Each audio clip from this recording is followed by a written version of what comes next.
GST cut की वजह से एफआईआईज ने पिछले कुछ टाइम में ऑटो सेक्टर में 4500 करोड़ की इन्वेस्टमेंट की है और म्यूचुअल फंड्स ने भी ऑटो सेक्टर में अपनी एलोकेशन को इतना बढ़ा दिया है जितना कि पिछले 10 महीनों में कभी नहीं बढ़ा। और इसका इम्पैक्ट ये हुआ कि सितंबर में निफ्टी ऑटो इंडेक्स ने जबरदस्त परफॉर्मेंस दी और निफ्टी 50 को कंफर्टेबली बीट किया। ऑटो इंडेक्स ने सितंबर में 6.34% के रिटर्न्स दिए हैं, जबकि निफ्टी 50 ने सिर्फ 0.77% के। और सिर्फ निफ्टी 50 ही नहीं, मिड कैप और स्मॉल कैप इंडेक्स ने भी सिर्फ 1% के ही रिटर्न्स दिए हैं। लास्ट 3 मंथ्स का अगर डेटा दिखाऊं तो ऑटो इंडेक्स ने 11.93% के रिटर्न्स दिए हैं, जो कि सेक्टोरल इंडेसेस में हाईएस्ट रिटर्न्स हैं। और लास्ट 6 मंथ्स में तो पूरे 25% के रिटर्न्स दिए हैं, जो कि निफ्टी डिफेंस के बाद सेकंड हाईएस्ट रिटर्न्स हैं। मतलब सेक्टर में एक ब्रॉड बेस्ड रैली चल रही है और ये रैली सिर्फ एक शॉर्ट टर्म न्यूज पे बेस्ड नहीं है कि जीएसटी कट आ गया इसलिए हुआ है। नहीं, हिस्टोरिकली भी अगर आप देखोगे तो सितंबर से दिसंबर तक इंडिया में फेस्टिवल सीजन होता है और इस टाइम पर ऑटो सेक्टर की परफॉर्मेंस हमेशा ही स्ट्रांग रहती है। जैसे कि 2024 के फेस्टिव पीरियड के सिर्फ 42 दिनों में ही ऑटोमोबाइल सेल्स 11% से जंप हुई थी और इस बार तो कंडीशन और ज्यादा फेवरेबल है, क्योंकि पहला तो ये कि जीएसटी कट हुआ है, दूसरा इस साल इंटरेस्ट रेट लगभग 100 बेसिस पॉइंट्स कट हुए हैं, मतलब कि 1% से, जिसकी वजह से ऑटो लोन्स की ईएमआई कम हो गई है, और तीसरा इनकम टैक्स बेनिफिट भी दिए गए हैं। मतलब ये कि सारे टेलविंड्स एक साथ अलाइन हो रहे हैं and that too just before festive season.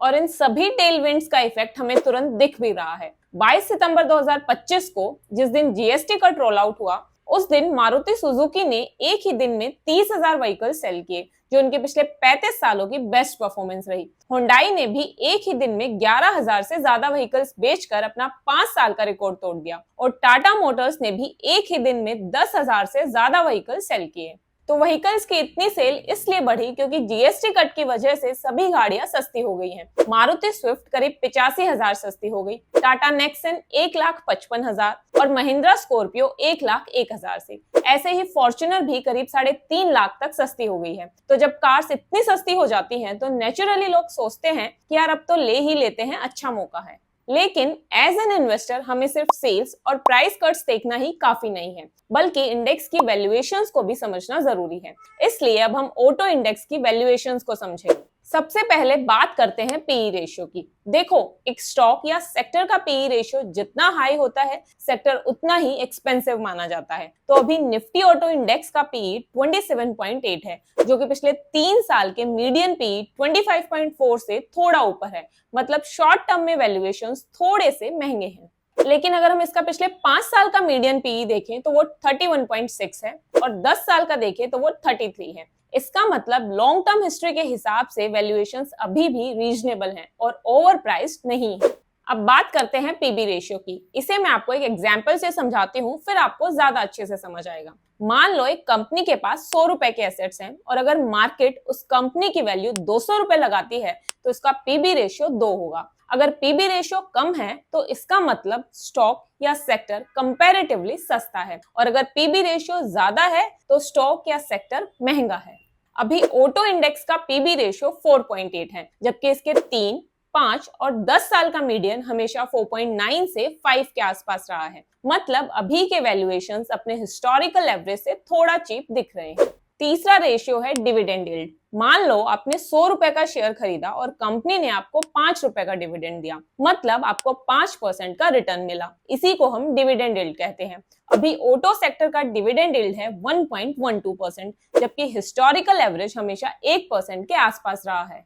मतलब कंपनी शेयर होल्डर्स को अपने प्रॉफिट से ज्यादा डिविडेंड दे रही है, जो कि एक पॉजिटिव साइन है हम सभी इन्वेस्टर्स के लिए। तो ओवरऑल ऑटो सेक्टर अभी ना तो महंगा है और ना ही सस्ता है। ये एक फेयर जोन में है जहां डिमांड बढ़ने पर अच्छे रिटर्न्स मिल सकते हैं। बट यहाँ पर मैं कोई गारंटी नहीं ले रही हूँ रिटर्न्स की। This is not at all a recommendation. Please do your own research before investing in this stock. तो अभी तक हमें इतना समझ आ गया है कि वैल्यूएशंस रीजनेबल है, मैक्रो टेलविंड्स की वजह से डिमांड इंक्रीज हो रही है, एफआईआईज और म्यूचुअल फंड्स दोनों ऑटो सेक्टर में अपनी इन्वेस्टमेंट बढ़ा रहे हैं। अब इन्हीं पॉजिटिव फैक्टर्स को देखते हुए मैंने भी पूरे ऑटो सेक्टर को स्कैन किया, कंपनीज का सेल्स का डेटा देखा, ऑर्डर बुक चेक की, प्रॉफिट मार्जिन्स को एनालाइज किया और इसके बाद 2 ऐसे स्टॉक्स पिक किए जो फंडामेंटली बहुत स्ट्रॉन्ग है। अब जो लोग डायरेक्टली स्टॉक्स में इन्वेस्ट करने में कंफर्टेबल नहीं हैं, उनके लिए भी मैंने एक म्यूचुअल फंड सिलेक्ट किया है जो ऑटो एंसिलरी सेक्टर में हैवी एक्सपोजर रखते हैं। तो पहले मैं स्टॉक्स के बारे में बात करूंगी और फिर म्यूचुअल फंड्स के बारे में। तो चलो शुरू करते हैं अपने पहले स्टॉक से, जिसका नाम है टीवीएस मोटर्स। आप सबको पता ही है कि टीवीएस मोटर्स इंडिया की एक लीडिंग टू व्हीलर मैन्युफैक्चरर है जो बाइक्स, स्कूटर्स और मोपेड्स बनाती है। अगर इसके प्रॉफिट एंड लॉस अकाउंट को एनालाइज करें तो 2022 में सेल्स 24,355 करोड़ थी, जो 2025 में 44,089 करोड़ पहुंच गई हैं। यानी 4 सालों में सेल्स ने लगभग 81% का जंप दिया है। और अभी लेटेस्ट क्वार्टर में भी टीवीएस ने अपना highest ever quarterly revenue achieve किया है, 10,081 करोड़ का, जो 20% ईयर ऑन ईयर ग्रोथ दिखाता है। अब अगर ऑपरेटिंग प्रॉफिट मार्जिन्स की बात करें तो 2022 में ये सिर्फ 11% था और अभी 2025 में ये इंप्रूव होके 15% हो गया है। ये कोई छोटी चीज नहीं है। ऑटो इंडस्ट्री में 1 से 2% का मार्जिन इंप्रूवमेंट भी बहुत बड़ी बात होती है और टीवीएस ने 4% इंप्रूव किया है। इसका मतलब कंपनी अपने कॉस्ट कंट्रोल्स और प्राइसिंग पावर दोनों को इंप्रूव कर रही है। फिर नेट प्रॉफिट देखें तो 2022 में ये था 731 करोड़ और 2025 में ये बढ़कर हो गया 2380 करोड़। सिर्फ 3 साल में प्रॉफिट 3.2x हो गया।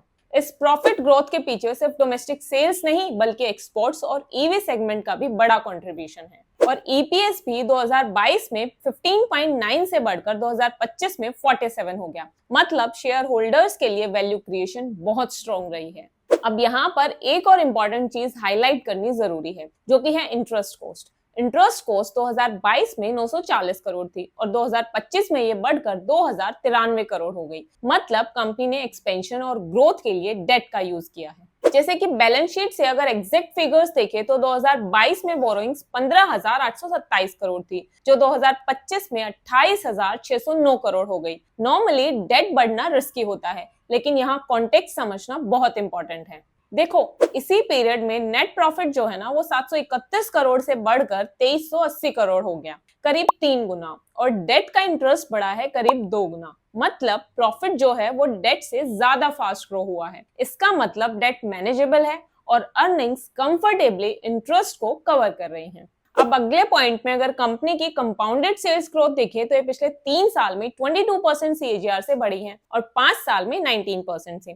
ऑटो सेक्टर जहां नॉर्मली 8 से 12% सीएजीआर पे चलता है, वहां टीवीएस ने अपनी ग्रोथ डबल डिजिट से बहुत ऊपर मेंटेन की है। अब इस स्ट्रॉन्ग परफॉर्मेंस के पीछे कुछ बड़े ग्रोथ फैक्टर्स रहे हैं। सबसे पहला फैक्टर है इलेक्ट्रिक व्हीकल्स। टीवीएस की ईवी जर्नी बहुत फास्ट पेस पे ग्रो कर रही है। सिर्फ इस क्वार्टर में उन्होंने 70,000 ईवी टू व्हीलर्स बेचे हैं, जिससे करीब 1000 करोड़ का रेवेन्यू जनरेट हुआ। उनका iQube स्कूटर सेगमेंट ऑलरेडी काफी पॉपुलर है और अब तक 6 लाख से ज्यादा यूनिट्स बिक चुके हैं।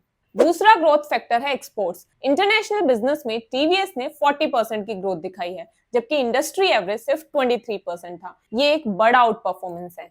तीसरा, टीवीएस अपने प्रोडक्ट पोर्टफोलियो को प्रीमियमाइज कर रहा है। प्रीमियम बाइक्स जैसे कि अपाचे और रॉनिन ऑलरेडी सक्सेसफुल हो चुकी हैं और अब कंपनी FY26 के 3rd एंड 4th क्वार्टर में नॉर्टन सुपर बाइक्स को इंडिया और यूरोप में लॉन्च करने वाली है। प्रीमियमाइजेशन का फायदा ये है कि इससे कंपनी की जो एवरेज सेलिंग प्राइस है वो बढ़ेगी, जिससे कि मार्जिन्स और प्रॉफिटेबिलिटी दोनों इंप्रूव होंगे। और फाइनली रेपो रेट कट की वजह से ऑटो लोन्स की ईएमआई भी कम हुई है। इन सारे पॉइंट्स को मिलाकर देखा जाए तो टीवीएस मोटर्स अपने आप को सिर्फ एक डोमेस्टिक टू व्हीलर कंपनी तक लिमिटेड नहीं रख रही, बल्कि एक ग्लोबल ईवी फोकस्ड और प्रीमियम ब्रांड के रूप में ट्रांसफॉर्म कर रही है और यही इस कंपनी की सबसे बड़ी स्ट्रेंथ है।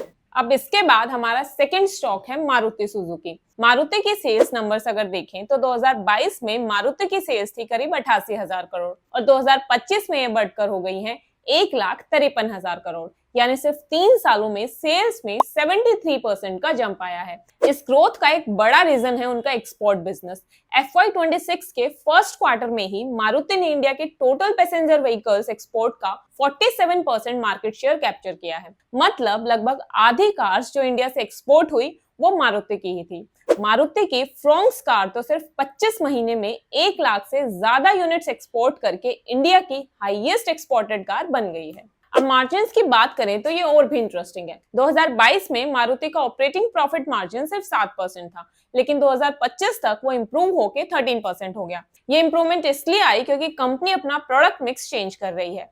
हैचबैक्स जैसे कि ऑल्टो और स्विफ्ट की बजाय एसयूवीज, सीएनजी और हाइब्रिड व्हीकल्स पे फोकस कर रही है। कस्टमर्स अब एसयूवीज और एमपीवीज की तरफ शिफ्ट हो रहे हैं। टोटल सेल्स में एसयूवीज का शेयर अब 55% हो गया है और एमपीवीज का भी शेयर बढ़कर 11% हो गया है। लेकिन हैचबैक्स का शेयर गिर गया है, अब सिर्फ 21% है, जबकि FY19 में 46% था। मतलब कि पिछले कुछ सालों में हैचबैक्स की डिमांड आधे से भी कम हो गई है। यानी कि कस्टमर्स अब उनके प्रीमियम प्रोडक्ट्स के लिए ज्यादा पैसे देने को रेडी हैं और इसका डायरेक्ट फायदा मार्जिन्स में दिख रहा है। नेट प्रॉफिट में भी धमाका हुआ है। 2022 में प्रॉफिट था 3,880 करोड़, जो 2025 में बढ़कर 14,500 करोड़ हो गया। सिर्फ 3 सालों में प्रॉफिट में 3.7x की ग्रोथ हुई है। ईपीएस भी इसी पीरियड में 128 रुपए से बढ़कर 461 रुपए तक पहुंच गया। मतलब शेयर होल्डर्स के लिए एकदम सॉलिड वैल्यू क्रिएशन हुई है। अब यहाँ पर एक और चीज नोटिस करने वाली है, मारुति की बैलेंस शीट में डेट बिल्कुल जीरो है, चाहे शॉर्ट टर्म बोरोइंग्स हो या लॉन्ग टर्म। और दूसरी तरफ इनके पास इतने रिजर्व्स हैं कि अदर इनकम जो कि इन्वेस्टमेंट से आती है वही 5,000 करोड़ से ज्यादा है। ये दिखाता है कि मारुति की बैलेंस शीट कितनी स्ट्रॉन्ग है। अगर कुछ और फैक्ट्स की बात करूं तो इनकी ग्रैंड विटारा गाड़ी फास्टेस्ट मिड एसयूवी बन गई है, जो सिर्फ कुछ ही टाइम में 3 लाख की सेल्स क्रॉस कर चुकी है। ऐसे ही डिजायर भी इंडिया की पहली कार है जिसे 5 स्टार भारत एनसीएपी की रेटिंग मिली है।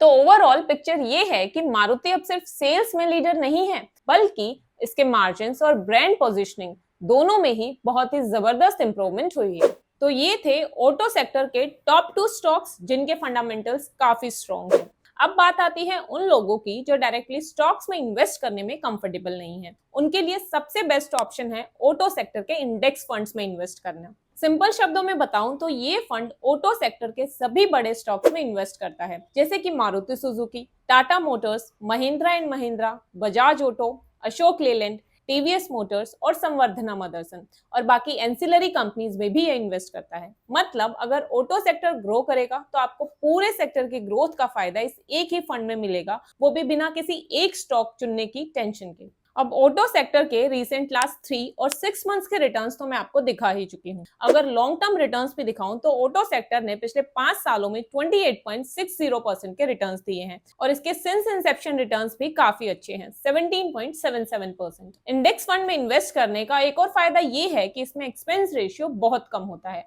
तो अगर आपको स्टॉक पिक करने की टेंशन नहीं लेनी है और सीधे ऑटो सेक्टर की रैली का फायदा भी लेना है तो आप directly Nifty auto index fund को चूज कर सकते हो। ये वो 3 इंडेक्स फंड्स हैं जो ऑटो सेक्टर को ट्रैक करते हैं। इनमें सबसे पुराना फंड है ICICI prudential Nifty auto index fund, जिसका एयूएम अभी 150 करोड़ के करीब है और बाकी दोनों का एयूएम थोड़ा सा कम है, निप्पॉन का 30 और टाटा का 87 करोड़।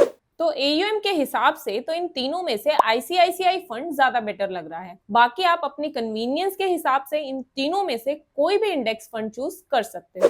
तो ये थी मेरी आज की वीडियो जिसमें मैंने ऑटो सेक्टर से रिलेटेड 2 बेस्ट कंपनीज का एनालिसिस किया, साथ ही इस सेक्टर के एक म्यूचुअल फंड के बारे में भी आपको बताया। आपको वीडियो कैसी लगी मुझे कमेंट्स में जरूर बताना और नेक्स्ट वीडियो में मैं किस सेक्टर के बारे में बात करूं ये भी बताना। Thank you so much for watching. See you guys in next video. Till then, happy investing.